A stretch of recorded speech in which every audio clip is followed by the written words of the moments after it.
All right. Hello, I'm Nathan Stuke, the CEO of Wisper, and thanks so much for joining us today. And we also have Mark Albertain, our CFO. So thanks for joining us, Mark, and being part of the show.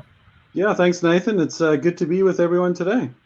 Yeah, absolutely. I think your background looks a little better than my background. Looks like you're a little more comfortable than me.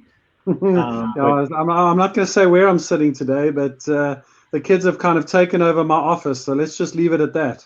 yes, yeah, absolutely. Absolutely. Well, today we're going to talk a little bit about finance, and this is kind of part one. I'm going to share a little bit of my financial journey where I went with Wisper, and then normally I do a little introduction about myself, something interesting, but I'm going to save that time, and I'm going to have Mark do his introduction kind of after I've done my little part, and then we'll have a little chat with Mark and what he knows about finance, which is way more than me. So it's awesome to have him on here with us. Before we get started, though, as I always say, you define success.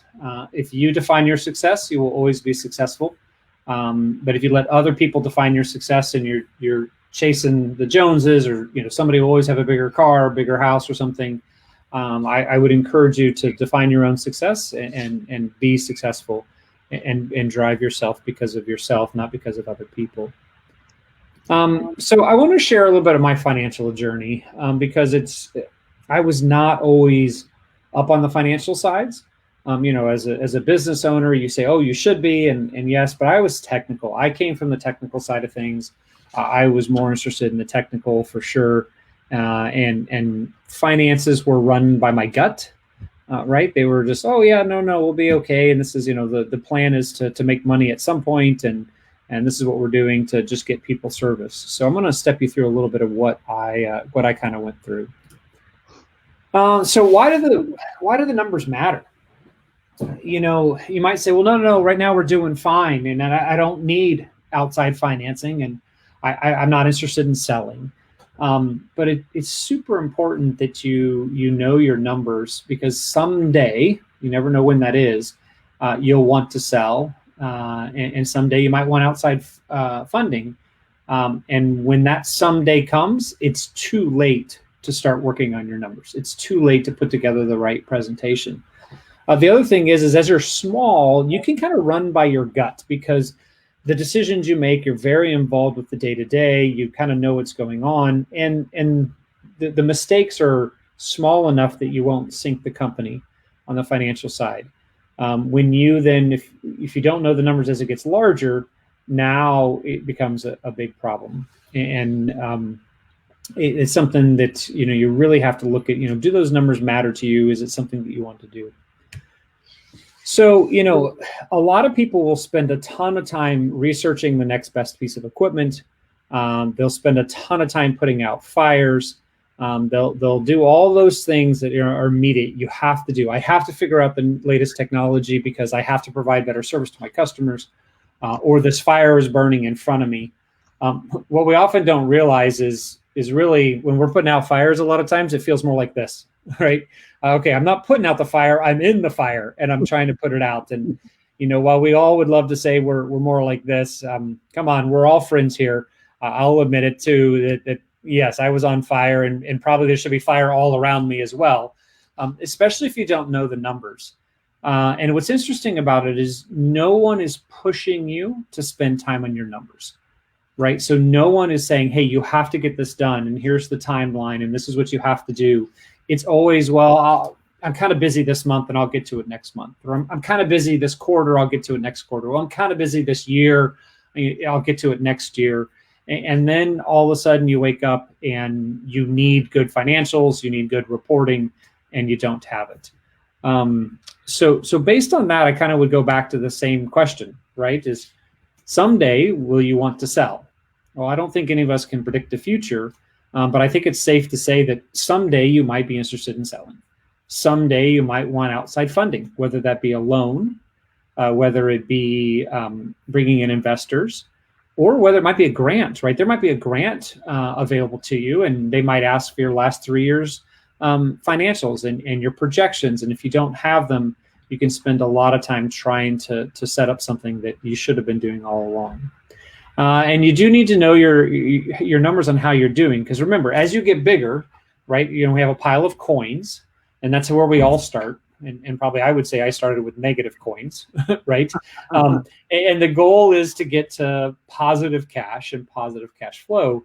And as that number grows, it becomes more important every day. So I wanted outside funding. That's what got me going. I talked to, at that time, 13 different banks.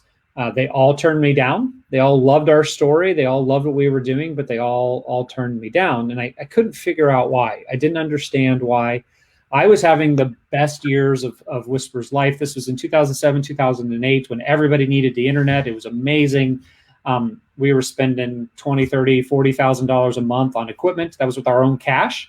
But yet my reports, my balance sheet, and my P&L, which we'll get into on our next broadcast, what those are exactly. But those, I had a net worth value, net worth of negative $250,000, which for tax purposes was awesome, right? Because I'm not paying taxes. But for banking and funding purposes, it was horrible. I also had a debt service coverage ratio of 0.6. That means I had enough cash coming in, extra cash coming in, that I could pay down my debt. A 0.6 means I have less cash. I'm throwing off less cash in the company than I had to pay off any new debt I had, and virtually no cash flow as far as the bank's concerned. But remember, I said at this time I was spending anywhere from $30,000 to $40,000 of my own cash on equipment, and I was going to the bank saying, "But wait a minute, if you would just finance this equipment for me, I would have plenty of cash flow to pay you back." But the way we were presenting ourselves was not good. They weren't buying the story. So I started to look out why. 13 banks later, everybody said they loved our story, but they said no to us. And that's when I realized that there are three types of accountants. There are tax accountants, which, if they're doing a good job, minimize your tax liability without breaking any rules. There are bookkeeping. So that way you're like, yes, these are all my invoices. These are all my expenses. Everything is kept nice and neat. I can track everything and I know where I am. And then there are business accountants. And the business accountants, think of them as consultants. Well, if you run the numbers this way, this is going to be your profit. If you install this many customers and we ran all the modeling, this will be how much your profit is. This is your return on investment, those type of things. And what I didn't realize is when I first started Wisper, I had a bookkeeping firm, which did amazing for bookkeeping and horrible at the other two. I then said, wow, this is crazy. You say I owe $50,000 worth of taxes. One, I can't owe $50,000 worth of taxes because I don't have it. And two, why did I have to do the research online to figure out about something, advanced depreciation or something, in order to tell you that I didn't have to pay all that taxes? So I switched accounting firms, and I switched to a tax accounting firm because I felt that's what I needed. And then a couple years into that, I realized, wait a minute, yes, things are being kind of kept the way they need to be, but they kept asking me to ask them questions. And it's like, wait a minute, if I'm able to ask you questions about what I need to know for my taxes, that means I have enough understanding of what I'm trying to do with taxes to be cognitive of what I'm asking you or know what I need to ask you. I need you coming to me and asking me questions and then giving me like three options and I go down the right path. And that's when I realized that I needed a business accountant or a consultant, if you will. So I switched accounting firms again, and I went with an accounting firm that had all three. They had a really, really good tax department. They had a really, really good bookkeeping department, and they had a really, really good business consulting department. And that worked really, really well for us to get things right so I could present myself with the best foot forward. So then when I came back to the banks, these are the same banks that I talked to before, we became what's called GAAP compliant, generally accepted accounting principles, and we became GAAP compliant. And I went from a negative $250,000 net worth in the company to a positive $2.4 million, just by classifying my assets and everything. We capitalized out our labor, we capitalized our equipment. We were writing everything off. But we capitalized and said, no, this has a lifetime of 5 or 6 years because that's how long our customers last. And we put that down on our books. And we went from a debt service coverage ratio of 0.6, which means there's no way a bank would give you a loan because they want 1 to 1.2, right? They prefer to have you have 1.5 to 8. Yes, that's not a typo, to 8. And then every bank I talked to before was like, please, how much money do you need? It's amazing. Your business is doing so well. And I'm like, it hasn't changed. I just presented myself better in banking terms. So the fact that I had no collateral before was a problem. Now it wasn't really that problem because I had that cash flow there because we had such a good debt service charge ratio. So then we went and, oops, let's see, there we go. So I have to ask you some questions, I guess. How are you doing? Do you know the number of customers you have? We've bought 44-ish, something 40 plus companies. 2 or 3 have been able to give me their customer accounts the day we ask for them. Most of them take weeks to give them to us. And you say, well, Nathan, that's not that important. You're right. As long as you know generally how many customers you have, you can manage your business and you can know. But having a detailed accounting of the number of customers you have throughout history of time, right? You're writing a story for the bank, or you're writing a story to be sold, or you have peace of mind to know that, hey, my numbers are going up, not down. You need to have that historical. So do you have that? Do you know your monthly revenue? These are simple questions, but a lot of times we're so busy and no one's asking you these questions to stand over you to make sure you know these numbers. Do you know your monthly revenue? Do you know your monthly expenses? Do you know your ratios, the ratios that the banks look for? And do you have any KPIs, key performance indicators? How are you doing and what are you doing? So, I didn't want to run the company by the numbers, right? Because I'm not really a numbers guy. I love crunching numbers. I don't like making the reports, but I love crunching the numbers and looking for patterns and trends and everything. And I didn't want to become that bean counter, if you will, where I made a short-sighted decision because some number or some target was there and I had to fit it into this hole. And I didn't want to do that. I really didn't want to. So I resisted. And besides, everything was fine. I was, we were robbing Peter to pay Paul, meaning, well, we had this one project all ready to go, but something else held it up. So in order to get this other project done, we're just going to take the parts from this project and put it over here. And then we'll figure out how to pay for the rest of the project. And it was a lot of chop and change, and things weren't working out very well. I didn't want to miss opportunities by having numbers and budget, but what I found out is we were actually missing opportunities because there were so many opportunities coming in. We weren't smart about what we should be doing and which ones we do. So now, fast forward, I try to run the company by the numbers. Me personally, we were doing, when we were smaller, we budgeted for 80%. So we would have a 20% buffer for those extraordinary projects and opportunities. We can still take care of the customers. We also found that we could take care of them even better. But then fast forward now with a full finance department, it's amazing. We have our budgets, we have our overs and our unders, right? Where are we? How are we tracking with our budget? How good were we at predicting? And it is a lot of work, and it's something that as you grow, you're going to need to get into. Not so sure a small company needs it right now to be so detailed, but I think you do need to spend some time with your numbers and learning your numbers better than we did early on.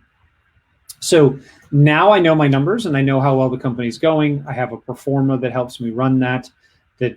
Bankers ask me questions. If anybody asks me questions, I know what my numbers look like. I know how far we off from budget to actual. I can pay myself more if things go well. We were always, needed 20% more cash than we had. And once you start managing your numbers and figuring out where you really are, then you'll know, oh, wait a minute, I'm not even making money. Every customer I install, I thought I had a 10-month ROI, but it's 36 months. No wonder I'm always running out of cash. And you can understand better what you're doing. So I love the Dave Ramsey quote that says, you can manage money goes further. And it really does. I was managing by the hip. I was managing off the cuff, and things were okay. Yes, I had to call some big clients and say, hey, I need you to pay me today now, please, because I need to make payroll tomorrow, right? That's never fun. But to be honest, that's what we had to do. And that wasn't good enough for me. I wanted to improve our game. And we set out to do that. And it took a lot of years to do that. So I kind of have a challenge for you. Spend as much time, if not more, on your financials as you do on the other parts of your company, especially when you're small and you're I'm the single owner and things are going okay, they're going well, whatever they are, you got to spend time on your financials. And if not you, someone in your company needs to, right? It isn't any good to have a report that you did, 6 months after the fact about how your monthlies were going, because you can't make decisions on that and you can't use that. And one nice thing about growing the size of Wisper is that we have other people now. We have a whole bunch of people in our finance department. It's been amazing to see what they can do. And that's where Mark kind of comes in the picture as our CFO. And I'm going to have him kind of do an introduction, a little bit about who he is and a little bit of his story. And then we'll get into asking him some questions as well. All right. Well, awesome. Thanks, Nathan. I think you've done a fantastic job in summarizing some of those financial needs so far. And so a little bit about me. You can hear from my accent, I'm kind of not from the US, but grew up in South Africa. I qualified as a chartered accountant in South Africa, so similar to your CPAs here in America. And it's largely focused on accounting, auditing, tax. And so I started off to qualify. You have to do your articles at an audit firm. So I spent a number of years at the auditing and accounting firm, also doing tax for customers and clients. I then felt that I'd had enough of that, and I then moved on. I did a bit of forex trading on the forex market. Back then, kind of $2 trillion markets, so real opportunities there. Learned about the financing and global financing and the movement of funds across the different countries. After that, I spent a bit of time in financial services with the banks, doing also some structured finance products, which then led me along to spend some time with the licensed operator, the National Lottery in South Africa, and very interesting times indeed. And that generates a lot of funds, and there's a lot of interest in the National Lottery. From there, I entered the education and training landscape, and part of my journey with regards to lifelong learning. And I've been now with Wisper for the last 3 years. And it's been a fun and exciting journey that we're on. And as Nathan has said, part of that is knowing your finances and where you're at. And it's been, it's very rewarding being part of the business and being able to contribute and add value in terms from the financing side of things. So that's a little bit about me.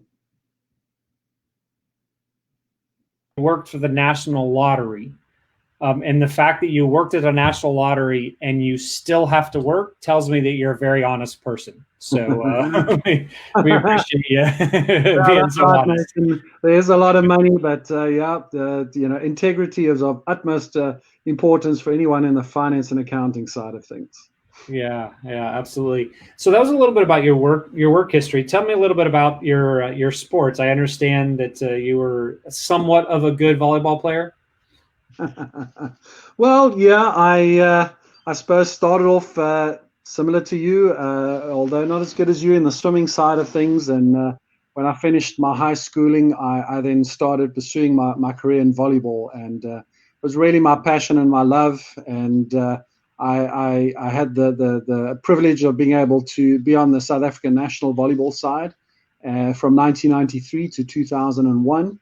And actually led the side and captained the side from 1995. I was probably a little bit better at indoor volleyball than I was at beach volleyball, but also managed to play a bit of beach volleyball. Very exciting, a little bit of a different game. Two of you on the big sized court, and plenty of opportunity for opponents to know you, and they try to exploit your weaknesses. So very interesting, and I love the game, and love to watch it now. The body's a little bit getting older to fully participate at the level I did before, but it's always fun to still do it and play when I can.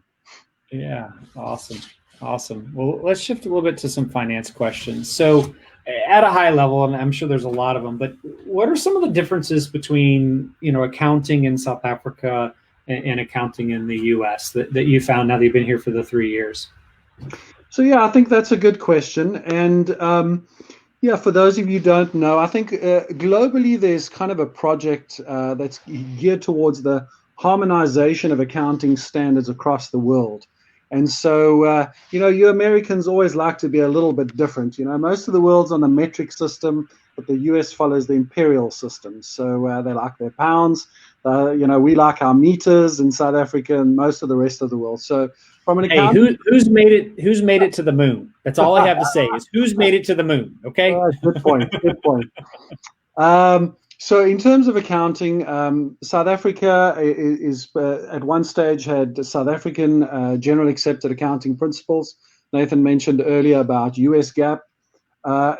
South Africa and a lot of the kind of Europe has adopted IFRS, which is International Financial Reporting Standards. So that's followed by a lot of the companies globally. There are some in the US as well that have international reach that also, they do both. US GAAP, so most companies in America use US GAAP to report against, but some of them also do a conversion to IFRS. Now, in a large part of it, they're much the same, but there are a couple of differences. And, that's probably a more technical discussion for a different day. Mm-hmm. Sure, absolutely. Yeah, it's interesting to see that there's a right and a wrong way, but then there's also the 10 other ways to do it in between that are both right and wrong. So yep, yeah, and very interesting. Just to sorry if I can hop in one more thing there. GAAP is an accrual basis of accounting, so that means you account for your transactions when you incur them, not necessarily when the cash flow actually takes place. Now, some governments across the world, it's easier for them to do cash accounting. So cash accounting is whatever cash comes in, you account, and whatever cash goes out, you account for. Whereas accrual-based accounting is what we're talking about when we talk about US GAAP and International Financial Reporting Standards. Yeah, and most small businesses in the US are, if I had to guess, are all on cash. If it's not in the bank, it doesn't count, right? Yep, agreed. And it is a bit of a heavy lift to get in the mindset of what accrual means and what you have. So when you got into our books, you were there, you took some time to get into it. We've had financial audits for a while and everything, but did you find any areas where we were lacking? And you can be honest, we're here to share and try to help everybody do something better. What were some of the areas you found maybe that while we were doing okay in others, we didn't do as well as we should have, at least in your opinion? Yeah. So one of the things is when I started looking, one of the first thing is, what does your chart of accounts look like? And I certainly found a few places where we were accounting for things in two different places. And what that does is it causes a bit of confusion. How much did we spend on, let's say, software, for instance? Some of it's put under marketing and some of it's put in a different place. And so to really define that answer becomes a little bit tricky and you have to go and look for it. So, that's one kind of tip and things that to look at. Look at your chart of accounts. And when looking at that, I think one of the key things is to try to understand what information you're wanting to extract out of your chart of accounts. And that will really help you to key in on what are the things that you need, what are the accounts that you need set up. One of the other big things, one of the differences from kind of the environment where I came from is really your fixed assets register. So in Wisper, when I arrived, we mainly relied on our auditors to actually account for that and do that for us. Whereas I came from a place where, the fixed assets is a really important thing. And so you have a register which tells you what all the assets are, where they're located, and you are able to actually forecast depreciation in terms of that.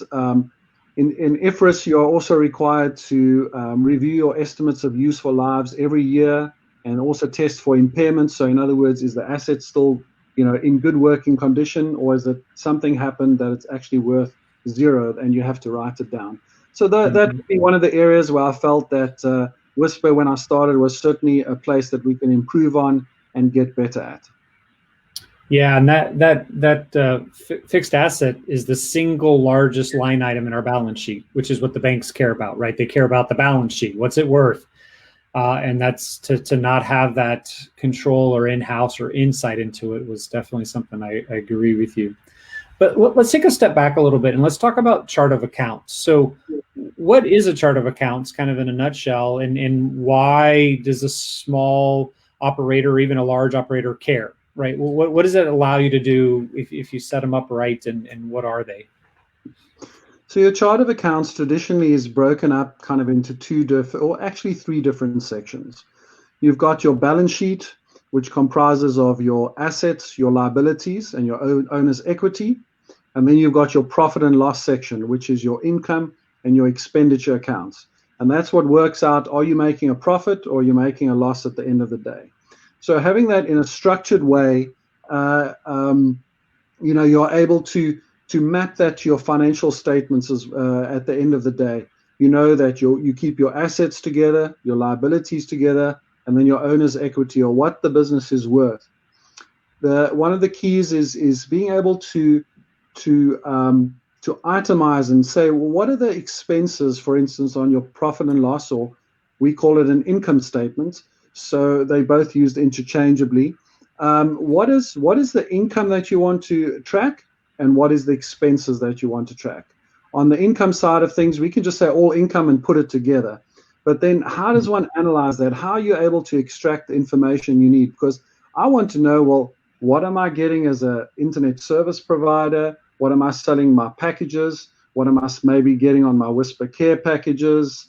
For instance, we rent out a part of our building, so I want to know what that is separately. So you're able to unpack that and analyze that and know what are all the different components that make up your business, and being able to extract it that way. So I've used the example of income, but expenses are on a similar. How much are you spending on your payroll? Obviously, payroll is one of the biggest costs for most organizations. Mm-hmm. Then how much are you using on traveling? Gas costs, insurance costs. What is your software costs? These are all key things to include in your chart of accounts.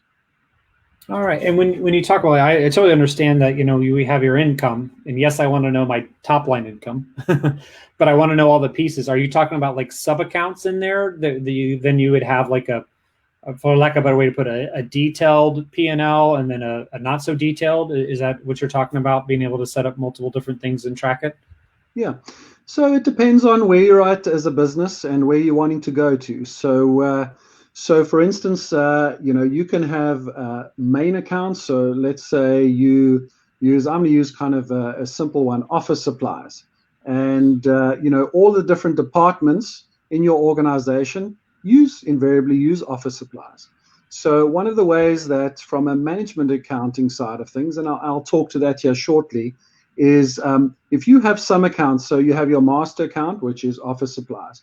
You can break that then up into sub-accounts. So you can say, we have an HR department, a finance department, a networking department, sales and marketing. And if you track those separately in the sub-accounts for each of those departments, then you're able to go in and dig in and see, as a department, how well are they either spending, sticking to their budgets, or are they spending too much, spending too little to get the returns that we need. So it certainly is, you get your main accounts and your sub-accounts. The other thing which we haven't really talked about is if you have multiple entities that you're consolidating, a good idea would to try to make sure that you standardize the same chart of accounts across all of those entities, because one, it enables you to consolidate the information together quickly and easily, and to have a similar framework for each of them. Yeah, so those sub accounts sound like a lot of work, but I guess if it tells me which department is eating our Post-it notes, that's a good thing, right? Because we can we can track that down there.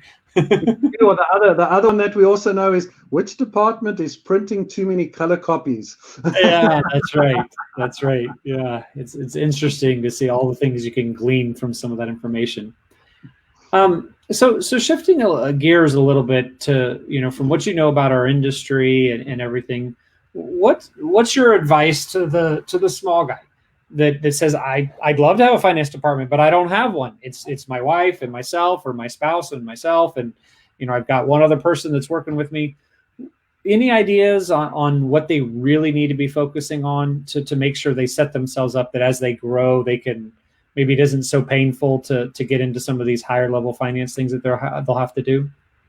Nathan, I think you touched on it earlier, and one of the lessons that you've learned, and that for me is key. And back in the auditing days, I've seen it over and over, and that is that invariably people that start the business owners are entrepreneurial of nature, and they really wanting to run the business. So their strength is not on the accounting side. They kind of, that's, as long as there's money in the bank, kind of they're okay and they can spend it and move along. They're all right. So my advice to someone setting out and some of the smaller businesses is really, take time to invest up front. It doesn't have to be elaborate or complicated, but invest the time or the money to actually pay someone to even help you to set up at least a basic, proper set of books, chart of accounts, so that you are able to use that. As Nathan said, there'll come a time when you're going to either have to report to someone or you're going to need that to be able to get financing. So really the key is just pay someone, if you don't have the expertise, to set you up properly. It's worth the investment to get that done up front. It'll pay dividends later on in leaps and bounds. Yeah. I would echo that. I wish I would have done that. I thought accounting was just making sure you were tracking everything, and it turns out you kind of have to have some smarts behind how you're tracking everything. Correct. So let's go ahead and we'll open it up for any questions from the audience. If anybody has, you can just put it in the chat or the comments there, and we'll see.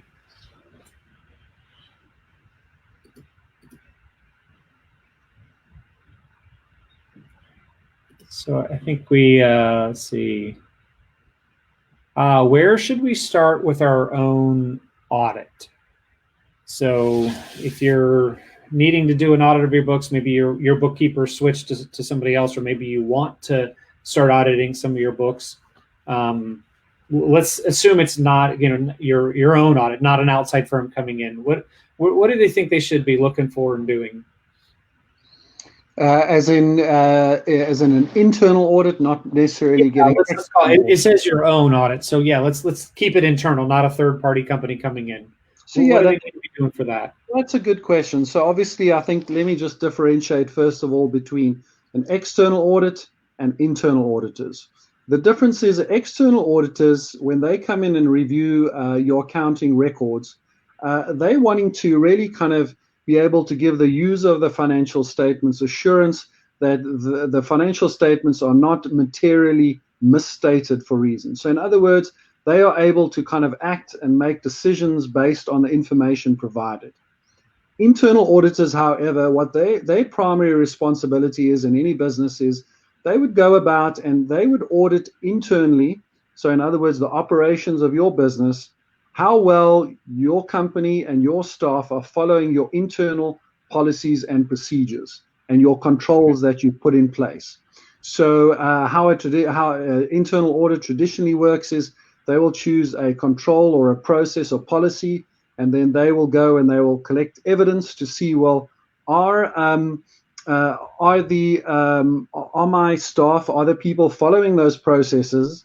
And if not, well, that then is a problem, and it creates, and then you must go and address the problem and either, find out why they're not following it, or maybe it's not a good policy or procedure, or it needs to be updated. And also, you need to then evaluate, well, by them not following it, what is the potential outcomes of what that may mean for the business? Something could be overstated, understated, or posted incorrectly to the wrong accounts, and various different things. So that would really be the internal versus external audit. And traditionally, the smaller you are, it's more close-knit. You know everyone, you know what everyone's doing. You wouldn't necessarily have an internal audit, but that would be up as you start out, the business owner going and looking and making sure people are doing what they should be doing. As you grow larger, you'd have a specialist division that actually goes and does that. When there's too many people, you don't know everyone's names, and you just numbers and lots of payroll people. Yeah, one day Wisp will get that big, right? One day. There we go. Yeah. So on the audit front, we've now, I think we're in our 5th or 6th year of audits, and I would highly, highly recommend anyone start the audit process, an external audit process. We did a review first because it's not quite as daunting as an audit. And it taught us what we needed to do to shore up our financials, to figure out what we needed to do. We did it without a CFO. We did it without a controller. We had a bookkeeper, and we went through the process. And the reason I didn't have any banks that were forcing me to do it. I didn't have any outside investors. I didn't have anybody that was requiring me. But I read multiple articles on companies that had audits were able to get a couple points higher in evaluations when they went to sell, or were able to get more bank financing. And I could tell I'm on some expert things where people actually pay me to talk about the industry. It's awesome. They're doing their research on the industry. And I could tell when I told them we had audited financials, they literally sat up on the phone and like leaned into the conversation more, because they're like, oh, this guy gets it. So you don't have to spend a lot of money on an audit. You can get the review. It's exactly what Mark said. It is a way for an outside company, a bank or an investor, to have confidence in your numbers, as opposed to just you saying, oh yeah, our numbers are good, and I promise I put everything in the right place. It just adds another one to that. So to add in there, just to say what you said also in a different way, is it adds credibility. Mm-hmm. And so for an external person that doesn't work in the day-to-day, and sometimes we forget when we work in the day-to-day and we do our books and we present them, we're like, how can they not believe us? It's all there, it's all good. But, how must they believe us? They're not working in the day-to-day. So it's an external person coming in and just saying, well, yes, we've had a look and they're doing stuff pretty much correctly. I think another thing that it does do, when you're ready for it, it adds an element of growth and improving your business as well. Because invariably there'll be some elements which they'll say to you, well, this area needs a little bit of improvement. It's not quite right. And it gives you the opportunity to zoom in and focus on that and improve your own business, which, yes, you're paying for the service, but at the same time, it actually does give back as well. Gives you the opportunity to get better. Yeah, it adds a little bit of that discipline, right? It's that outside person telling you have to get it done, you have to do it, as opposed to no one telling you. So we've got a couple other questions, but I think we're kind of bumping up against our time here. So we'll save some of those for our part 2. But it's not a question that was asked, but I know everybody's thinking it and wanting it. How in the world did you come from South Africa to work for Wisper? And I know everybody wants that because it's always a question people ask me. So how in the world did you get here? Well, I'll lead with this. The green card, winning a green card in the green card lottery is not a myth.